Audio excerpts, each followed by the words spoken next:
कुसुम की आरती और नीरू नाम की दो बहुएं थी। देखने में तो उसकी बहुएं बहुत ही सुंदर थी, लेकिन उसकी छोटी बहू नीरू के आगे के दांत थोड़े लंबे थे, जिसके कारण उसकी सुंदरता थोड़ी कम हो जाती थी। एक दिन कुसुम अपनी दोनों बहुओं को बुलाती है और कहती है, बहुओं, मुझे आज तुम दोनों से कुछ बात करनी थी, इसलिए मैंने तुम दोनों को एक साथ बुलाया है। जानते हैं माँ जी। कहिए क्या बात करनी है आपको। बहुओं, मुझे तुमसे ये कहना था कि अब शादी के 1 महीने हो गए हैं। आस पड़ोस वाली औरतें भी बोलने लगी हैं, तो अब मुझे मुंह दिखाई की रस्म करनी ही पड़ेगी।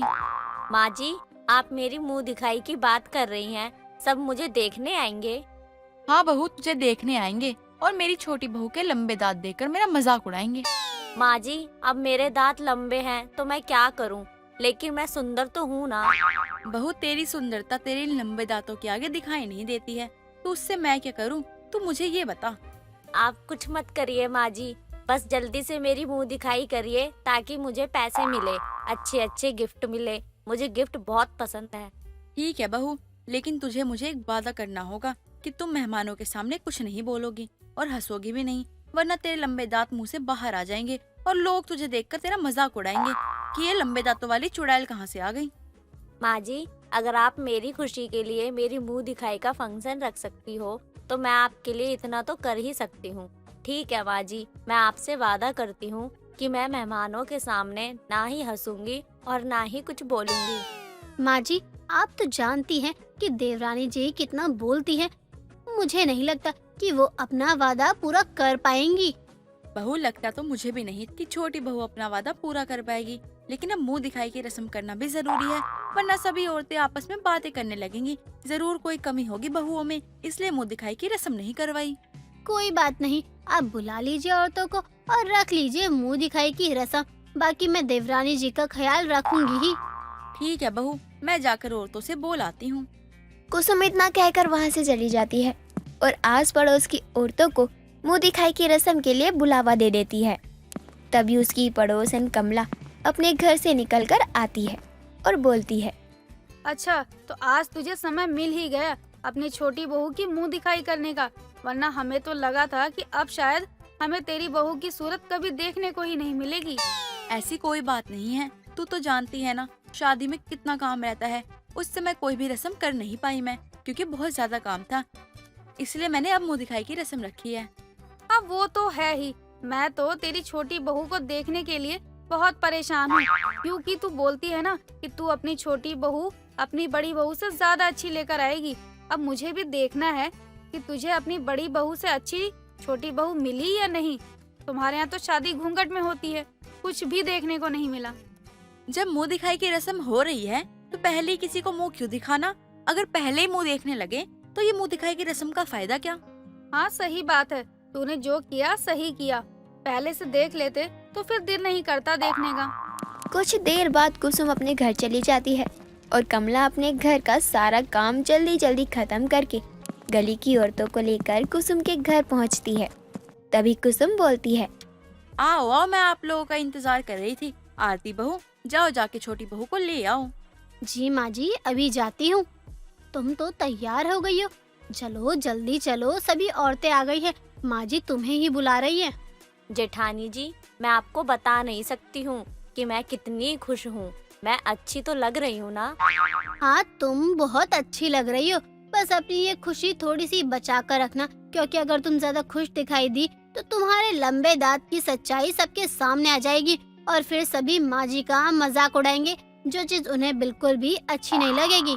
जब से मैं इस घर में आई हूँ सभी मेरे दांत के पीछे पड़ गए हैं।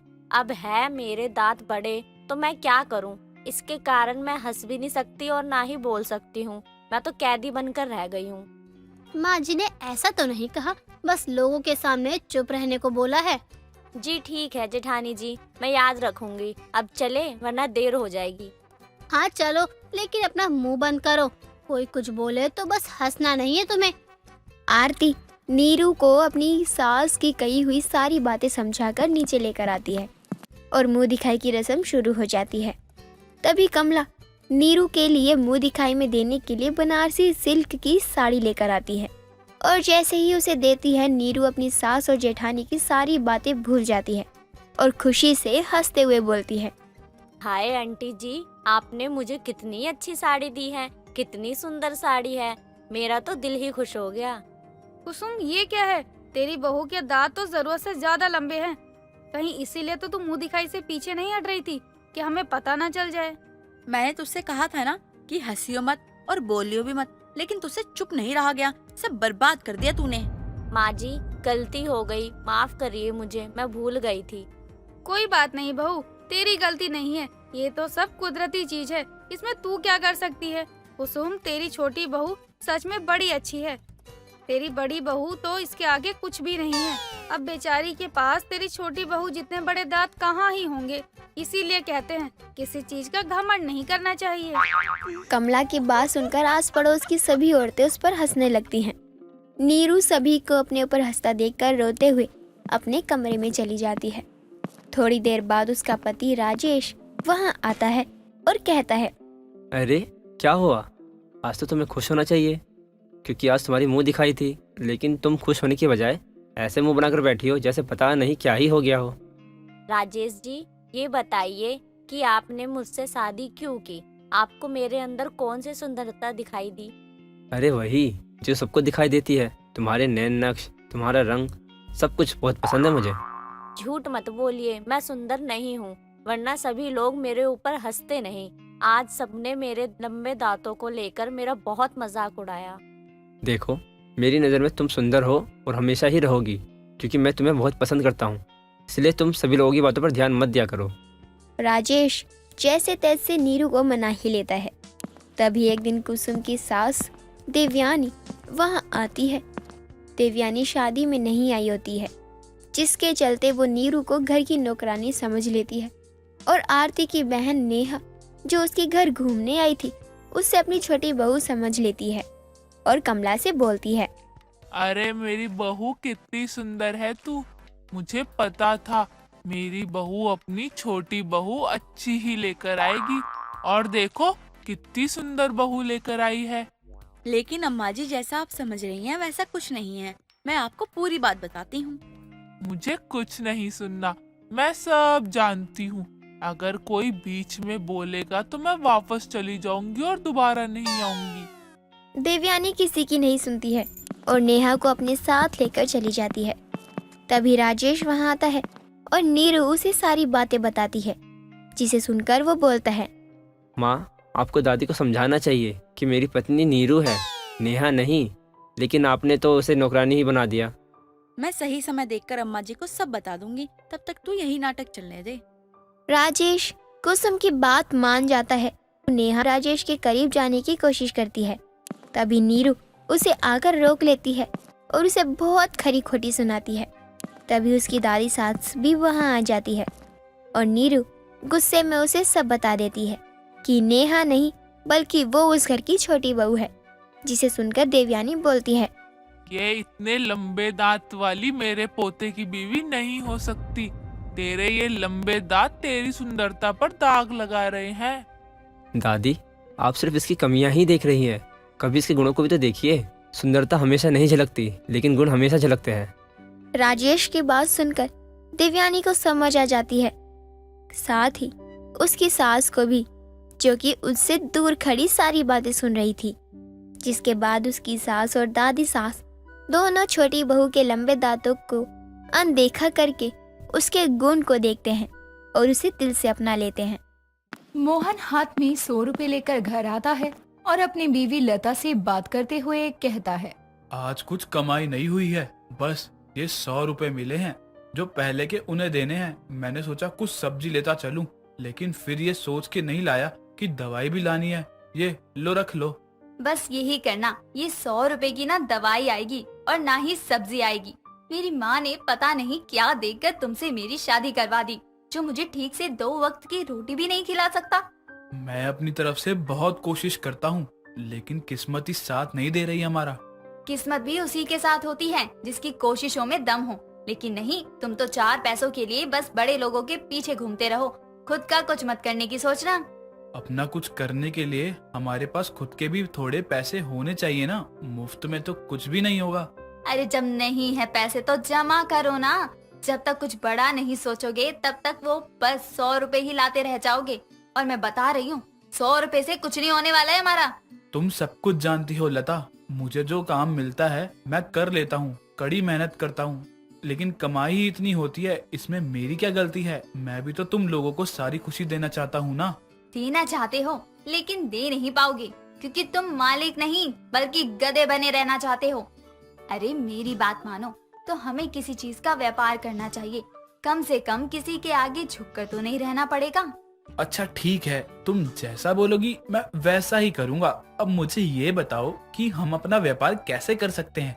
गरीब का व्यापार होगा तो होगा कैसे? बस हम गरीब है इसलिए तो हम हार मान कर नहीं बैठ सकते ना। हमें तो बल्कि ये सोचना चाहिए कि इस गरीबी से निकले तो कैसे निकले, ऐसा क्या व्यापार करें जिसे हम आगे के लिए भी एक अच्छी जिंदगी जी सके। लता, तुम मेरा हमेशा साथ देती हो, तो गरीब के व्यापार में भी तुम मेरा साथ दोगी, लेकिन हम करें तो क्या करें?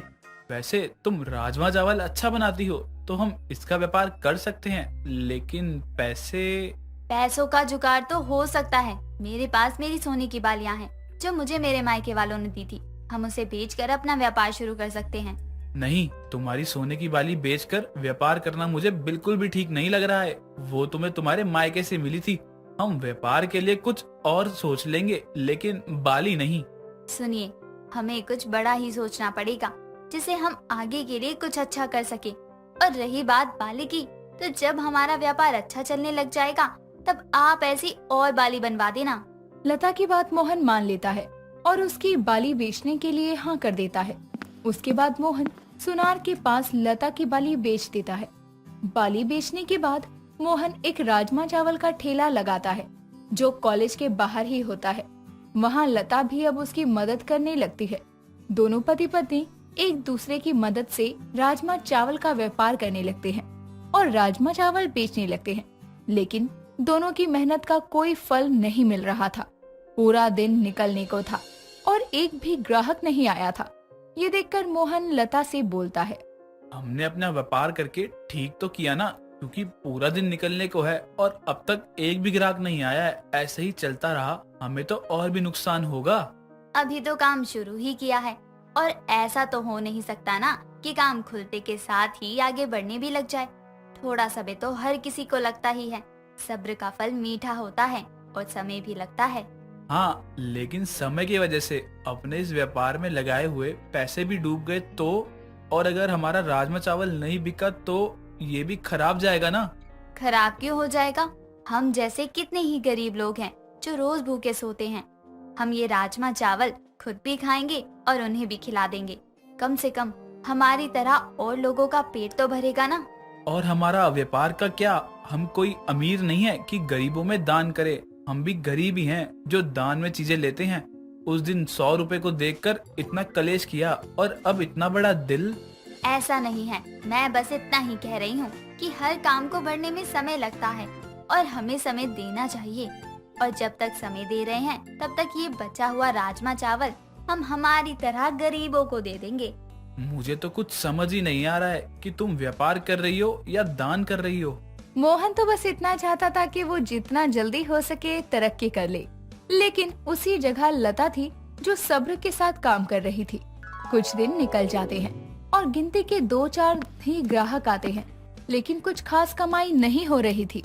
कुछ दिनों बाद लता अकेले ही राजमा चावल के ठेले पर थी। तभी एक अभय नाम का लड़का आता है और कहता है, एक प्लेट गर्मा गर्म राजमा चावल लगा दो, मुझे बहुत जोरों की भूख लग रही है। जी बस 5 मिनट रुकिए, मैं अभी देती हूँ। लता जल्दी से अभय को राजमा चावल देती है। अभय को जोरों की भूख लगी थी, इसीलिए वो जल्दी जल्दी राजमा चावल खाने लगता है। अभय लता को राजमा चावल के पैसे देते हुए बोलता है, आपके राजमा चावल में तो अलग ही स्वाद था, सच में बहुत ही अच्छा था, खाकर तो मजा ही आ गया। जी शुक्रिया। आपको अच्छा लगे तो आप भी रोज आया करो, अपने दोस्तों को भी लाया करो। मुझे अपने दोस्तों को यहाँ लाने की क्या जरूरत है? आपके राजमा चावल है ही इतने अच्छे कि लोग खुद ब खुद यहाँ पे खींचे आएंगे और उनके साथ साथ और भी लोग आते जाएंगे। आप भी तो अकेले ही आए हैं ना भाई साहब, ऐसे ही और भी कोई आता होगा तो क्या पता अकेले ही आए, और एक दो लोगों के आने से काम थोड़ी चलता है। आपकी बातों से तो यही लग रहा है कि राजमा चावल जो इतना अच्छा होता है उसे लेने के लिए लोग कमाते हैं और इसलिए आपका धंधा मंदा चल रहा है, यही बात है ना? अपना व्यापार ये सोच कर शुरू किया था कि आज नहीं तो कल कुछ ना कुछ तो अच्छा होगा ही, लेकिन ऐसा कुछ भी नहीं हुआ। मुझे तो यही लगने लगा है कि मेरे पति ही ठीक बोल रहे थे। अरे इतना निराश क्यों हो ना, मेरे पास एक आइडिया है। आप ना कॉलेज के अंदर जाके ना परमिशन ले लो और राजमा चावल का पैकेट बनाकर स्टॉल लगाओ। आपको नहीं पता लेकिन यहाँ के ना पेन गैस में ना बहुत सारे बच्चे रहते हैं, आपका राजमा चावल बहुत खरीदेंगे वो, और इससे दो काम हो जाएंगे, पेन गैस बच्चों को राजमा चावल मिल जाएगा खाने को और आपका धंधा भी चल जाएगा। अभय की बात सुनकर लता अपने राजमा चावल लेकर कॉलेज में जाती है और वहाँ की डीन से स्टॉल खोलने की बात करती है। डीन से परमिशन तो नहीं मिलती। लता वहाँ से मुंह लटकाकर जा रही थी, तभी कॉलेज की डीन मिसेस उर्मिला देसाई उसके पास आती है और कहती है, देखिए, मैंने आपके हाथ के बने राजमा चावल खाए, मुझे घर का स्वाद आया उसमें, पर मैं आपको कॉलेज कैंटीन में तो राजमा चावल बेचने की परमिशन नहीं दे सकती। लेकिन हाँ, आप यहाँ खुद का एक अलग स्टॉल लगा सकती हैं। अगर 15 दिन में आपका स्टॉल अच्छे से चल गया तो आप यहाँ परमानेंट स्टॉल लगा सकती हैं। जी धन्यवाद आपका, मैं पूरी कोशिश करूँगी। लता ये सारी बातें घर जाकर अपने पति मोहन को बताती है। ये सब सुनने के बाद मोहन और लता और भी ज्यादा मेहनत करने लगते हैं और अपने व्यापार पर भी ध्यान देने लगते हैं। धीरे धीरे दिन निकलते हैं और 15 दिन कैसे निकल जाते हैं पता ही नहीं चलता। 15 दिन बाद लता और मोहन दोनों एक साथ उर्मिला के पास जाते हैं और लता कहती है, मैडम 15 दिन निकल चुके हैं और हमने बहुत मेहनत की, हमारी तरफ से कोई कमी नहीं थी। अब आप ही बता दीजिए कि बच्चों का फीडबैक क्या रहा। मेहनत का फल तो हमेशा ही मीठा रहा है, तो आपकी मेहनत कैसे बेकार जाती। बच्चों को आपके राजमा चावल बहुत पसंद आए हैं। उर्मिला लता और उसके पति को कॉलेज में ही अपने राजमा चावल का व्यापार करने की इजाजत दे देती है। प्रियंका अपने कमरे में बैठी होती है और खुद से बात करते हुए कहती है, आज तो माँ भी घर पर नहीं है, मुझे इतनी ज्यादा भूख लग रही है। अब कुछ बनाऊंगी तो उसमें बहुत ज्यादा टाइम लगेगा, इससे अच्छा जाती हूँ, जो मिल जाएगा वही खा लूंगी। इतना बोलकर प्रियंका रसोई में जाती है और इधर उधर खाने के लिए कुछ देखने लगती है। खाने के लिए प्रियंका को कुछ भी नहीं दिखता, बस रात के बचे हुए चावल ही थे। चावलों को देखकर प्रियंका कहती है, अब क्या करूँ मैं, भूख तो लग रही है, चावल ऐसे ही खाए भी नहीं जाएंगे और कुछ बनाने लगी तब तक तो भूख से जान ही चली जाएगी। इससे अच्छा तो यही है कि मैं जीरे का तड़का देकर जीरा राइस ही बना लूं। प्रियंका को इतनी ज्यादा भूख लग रही थी कि वो बचे हुए चावलों में जीरे का तड़का लगा देती है और जीरा राइस बना लेती है। जीरा राइस बनाने के बाद प्रियंका जीरा राइस को लेकर अपने कमरे में जाती है और बहुत ही मजे से खा रही होती है। धीरे धीरे करके सारे चावल वो खत्म कर देती है, बस थोड़ा सा 1 या 2 चम्मच ही बचा होता है। तभी उसकी माँ सुलोचना आ जाती है। सुलोचना सीधा प्रियंका के कमरे में जाती है, जीरे वाले चावल खाता हुआ देखकर कहती है, अरे वाह, आज तो तूने खुद ही चावल बना लिए। मुझे तो लगा था कि तू भूखी मर जाएगी, लेकिन अपना आलस को नहीं त्यागेगी। आज सूरज कहाँ से निकल गया। बनाया तो आज भी नहीं है मैंने, वो तो बस कल रात के चावल बचे थे तो मैंने जीरे वाले चावल बना दिए। लेकिन अब तो मुझे यही लग रहा है कि जीरे वाले चावल से ज्यादा अच्छा तो कुछ हो ही नहीं सकता। मैं सही सुन रही हूँ ना कि तुझे खाने में कुछ पसंद आया, वरना तो तू हर चीज में कोई ना कोई नुक्स निकालती ही रहती है। और अब तू बोल रही है कि तुझे जीरे वाले चावल पसंद आ गए। हाँ माँ, काफी ज्यादा अच्छे हैं। आप पता नहीं क्यों इस तरह का खाना बनाती थी। अरे मुझे तो रोज जीरे वाले चावल ही बना कर दे दो, बड़े मजे से खा लूंगी मैं। चल, तू इतनी खुश है तो एक काम कर, आज खाना तू ही बना दे। मैं सत्संग में गई थी, बहुत थक गई, पैरों में भी दर्द हो रहा है। इस बहाने तू भी कुछ काम कर लेगी ना। सुलोचना और अपने लिए प्रियंका वापस से चावल बनाती है और उसे तड़का देकर जीरे वाले चावल बना लेती है। प्रियंका ने एक बार ही खाए थे जीरे वाले चावल, लेकिन उसे इतनी ज्यादा पसंद आए कि वो अब हर दूसरे तीसरे दिन जीरे वाले चावल ही बनाने लगती है। सुलोचना अपनी बेटी की शादी एक अद्विक नाम के लड़के से करवा देती है। शादी की पहली रात सुहाग रात के समय अद्विक प्रियंका से कहता है, वैसे तो हमारी अरेंज मैरिज हुई है, लेकिन मैं ये चाहता हूँ कि हम दोस्त भी बन जाएं। एक हमसफर अगर दोस्त बन जाए तो जिंदगी का सफर आसान हो जाता है। हाँ, आपने मेरे मन की बात बोल ही दी है, तो बताओ आपको क्या क्या पसंद है। वो कहते हैं ना लेडीज फर्स्ट, तो तुम बताओ कि तुम्हें खाने में क्या पसंद है, सबसे अच्छा बनाना क्या आता है, अपने बारे में सब बताओ, मुझे छोटी छोटी हर बात जाननी है तुम्हारी। मुझे तो सबसे ज्यादा अच्छे खाने में जीरे वाले चावल लगते हैं, और मुझे वही अच्छा लगता है बनाने में भी। अच्छा, तो मैडम जी अगर आप गुस्सा हो गई तो आपका मुंह बस जीरे वाले चावल ही खोल सकते हैं। चलो और कुछ बताओ अपने बारे में, और क्या पसंद है तुम्हें? मुझे तो बस जीरे वाले चावल ही बहुत पसंद है, सेकंड ऑप्शन तो कुछ है ही नहीं मेरे लिए। आप बताओ आपको क्या पसंद है? मेरे और आपकी दोनों की ही पसंद बहुत जरूरी है ना। अद्विक और प्रियंका इसी तरह काफी देर तक बातें करते रहते हैं। अगले दिन प्रियंका की पहली रसोई होती है। प्रियंका सुबह सुबह खाना बनाने में लग जाती है। खाना तो काफी बनाया होता है, लेकिन खाने में प्रियंका ने जीरे वाले चावल भी बनाए थे। सारा खाना प्रियंका नाश्ते की टेबल पर लगा देती है। कुछ देर बाद प्रियंका की सास नीलम आती है और खाना देखकर प्रियंका से कहती है, बहू, पूरी सब्जी तो ठीक है, मीठा भी पहली रसोई में बनाया जाता है तो वो भी ठीक है, लेकिन तूने सुबह के समय चावल क्यों बना दिए? हमारे घर में बस एक ही समय चावल बनते हैं। माँ जी, ये बस चावल नहीं, जीरे वाले चावल हैं। मुझे बहुत ही पसंद है। मुझे तो लगा आप लोगों को भी पसंद आएंगे, तो बस मैंने यही सोचकर सबके लिए जीरे वाले चावल बना दिए। बात तो एक ही है ना बहू, चावल में जीरा मिला दिया तो हो गए ना जीरे वाले चावल। माँ जी, मैंने बड़े ही मन से बनाया है, आप मना मत करो ना। चल बहू, आज तेरी पहली रसोई है, इसीलिए मैं कुछ नहीं बोल रही हूँ, लेकिन आगे से ध्यान रखियो कि हमारे घर में दिन में ही बस एक बार चावल बनते हैं, वो भी रात के समय। ठीक है माँ जी, मैं आगे से ध्यान रखूंगी और अब से दिन में एक ही बार चावल बनाऊंगी।